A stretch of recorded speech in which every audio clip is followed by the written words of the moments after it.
Hello, what's the crack? What's the story? Welcome back to the channel. We're back. We're checking out FERN BRADY, trapped in a Scottish accent. You guys lately, I think my Scottish accent is getting better. I think so. I've been traveling around. I just came back from Isle of Skye. I went to Isle of Skye. I went to Old Man of Store, the Fairy Pools, Korang. Korang was beautiful, absolutely beautiful. I can't wait to go back. But yeah, you guys told me to check out FERN BRADY. Let's go.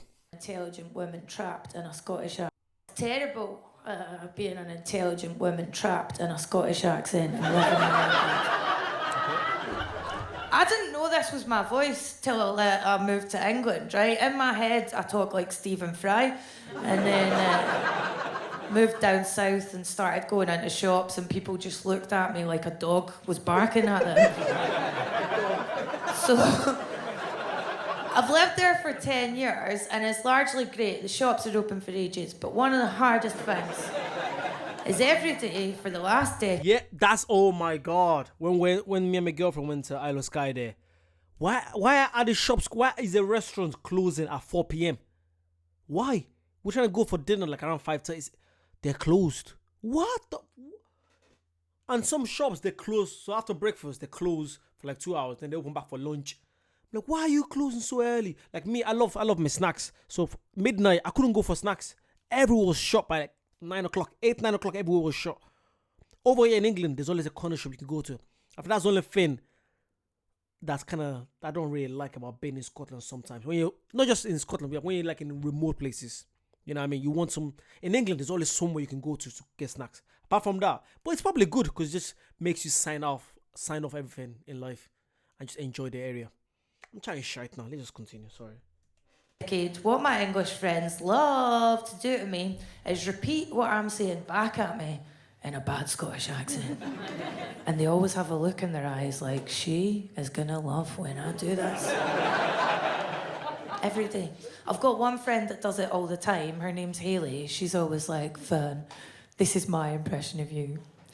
Hello, I'm FERN BRADY! Thanks, Hayley. I feel so comfortable. This is my impression of you. Please don't tell everybody about the time I gave everyone at uni chlamydia. Sorry, still not getting that Cockney accent. You know, it's so annoying. I grew up in Ireland. So I remember when I first moved to Birmingham, like 8 years ago.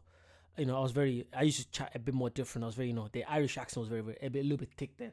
So I remember people say to me every single time, top of the morning to you, top of the morning to you. I'm like, what are you on about? It doesn't even sound like that. Top of the morning to you. Oh, leprechaun. Oh, shut up. It's so annoying. Yeah, okay.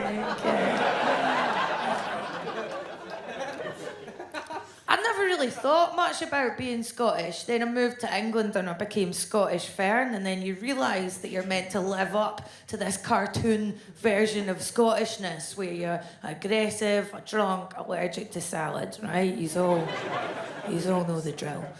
It's hard for me to live up to this, right? Because I'm quite quiet off stage. Salad, can't get enough of it. I was considered almost quite middle class growing up here. Scottish middle class, not English middle class, right? Scottish middle class is where you've been on a plane once and mum makes you eat fruit regularly.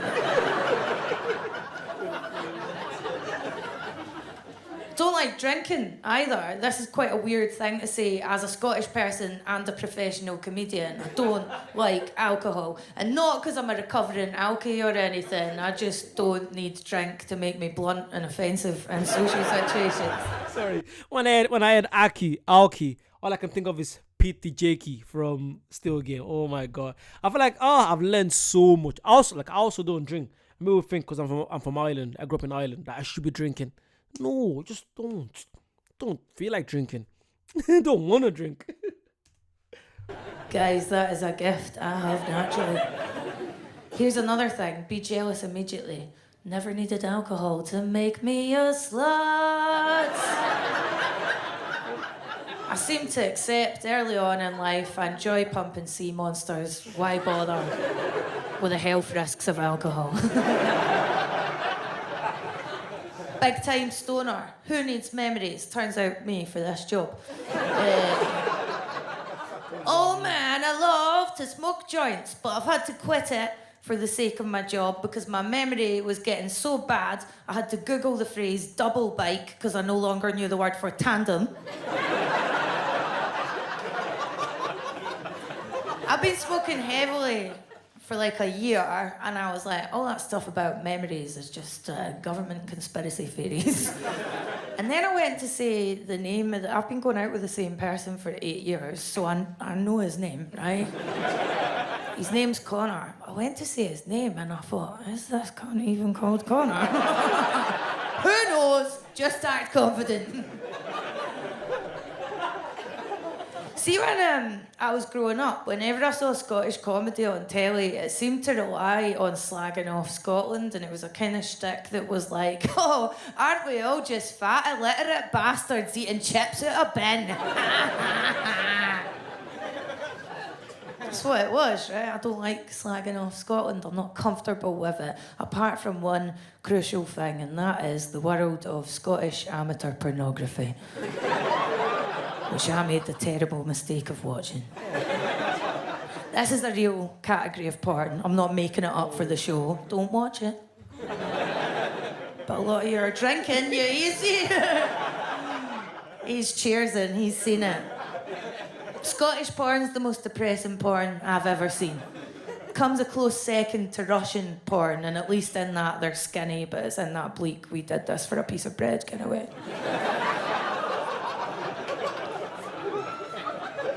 I've watched literally every Scottish porn on the internet for the purposes of this show. Some of the clips, you're like, how can I even tell these people are Scottish? There's not much dialogue. Let me tell you, I knew.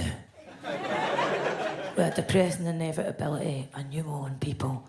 Because it was just pale, hairy white bellies smashing against each other in close up like water balloons filled with yoghurt. Every few seconds, a wee voice off camera would go, oh, aye. Or memorably, tug on my pubes, Rona!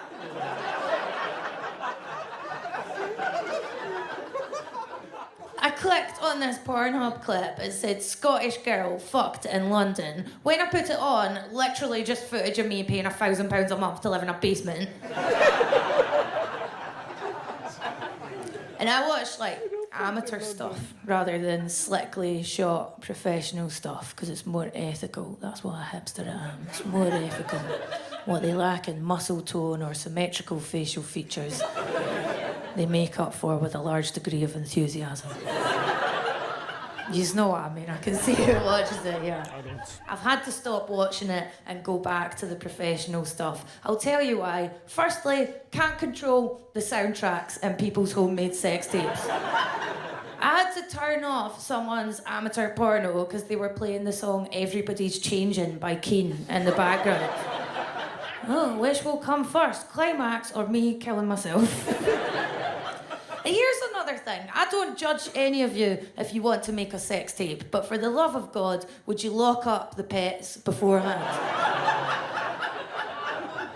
You know the number of times I've just sadly closed my laptop during a porno? Because there's been a couple pumping away in the foreground, really happy, really oblivious to just the sight of their proud cat sauntering in the background. Meow! This is my time to shine.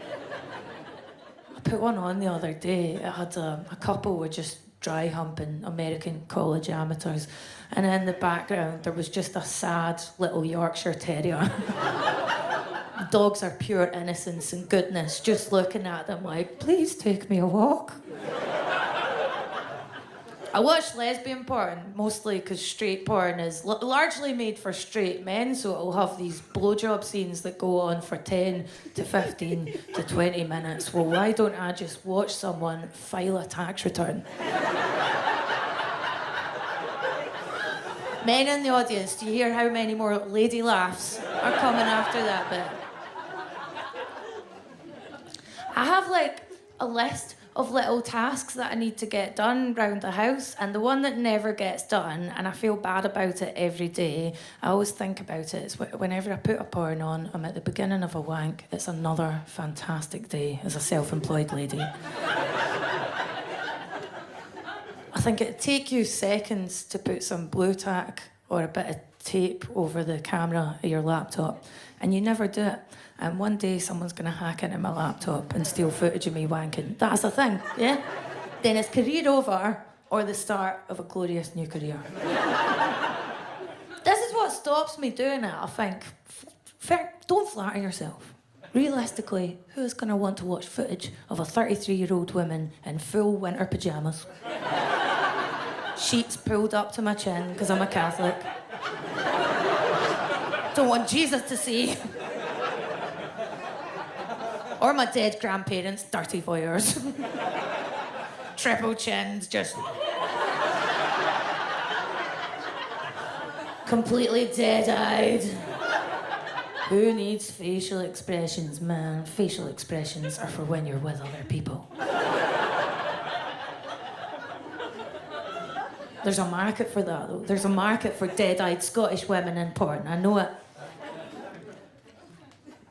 Whenever I get asked to describe my comedy, I always say it's accessible, observational stuff, suitable for the whole family, right? Then you start reading descriptions of yourself over the years. Mine's are always consistent. They're always blunt, brutal, forthright. I don't read reviews, but I saw one by accident recently. It opened with, "FERN BRADY scares me." That was a nice review. Who's this scary woman they're talking about? I'm a lovable, nice girl. And I'd always wondered why people thought I was aloof. And then I was doing a show in Berlin, and a woman came up to me at the end, and she said, "Just so you know, your entire set is a description of a woman with Asperger's. You should look into it." One guy just laughed there like, "Oh, thank God she realises." It was the 10th person that had said it to me, right? One of them was me into the mirror every day. Looked into it, started getting diagnosed. I'll be honest, guys, it's not a huge surprise. I've always felt like an alien trapped in a beautiful woman's body. The rest of the show isn't a poignant unpacking of the diagnosis and how I came to terms with it, and then we all have a little cry. No. I'll just tell you where it affects me, right? I thought it'd be cracking to get to a point in comedy where people recognise you for your comedy and say they like your stuff. Then it started happening, and I was like, oh, I forgot I don't have any social skills off stage. A guy came up to me in the airport. He was like, "Hey, I've seen you on YouTube. I really like your stuff." In my head, when this happens, I'm always like, thank you so much. The way I responded to this guy, however, was by silently holding out both my hands and holding both his hands and just smiling in his face dementedly, like Kate Middleton when she meets a heroin addict at the opening of a community centre. Don't let that put you off chatting to me after. Just know I've been coached in how to talk to you by my autism therapist, Jemima.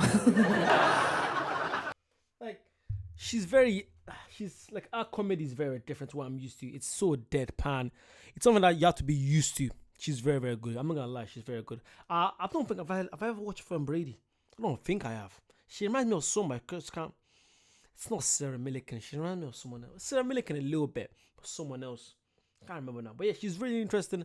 I'll definitely watch her again. The beginning was so good. The start was so good. Towards the end, I didn't really get some of the jokes, but the beginning, I absolutely enjoyed it when she was describing the Scottish accents, when she goes move to England. It's so true. It's so true. But yeah, if you guys want to see more stuff, any other comedians, please do let me know. Comment down below. Subscribe, and I'll see you guys very soon. Bye-bye.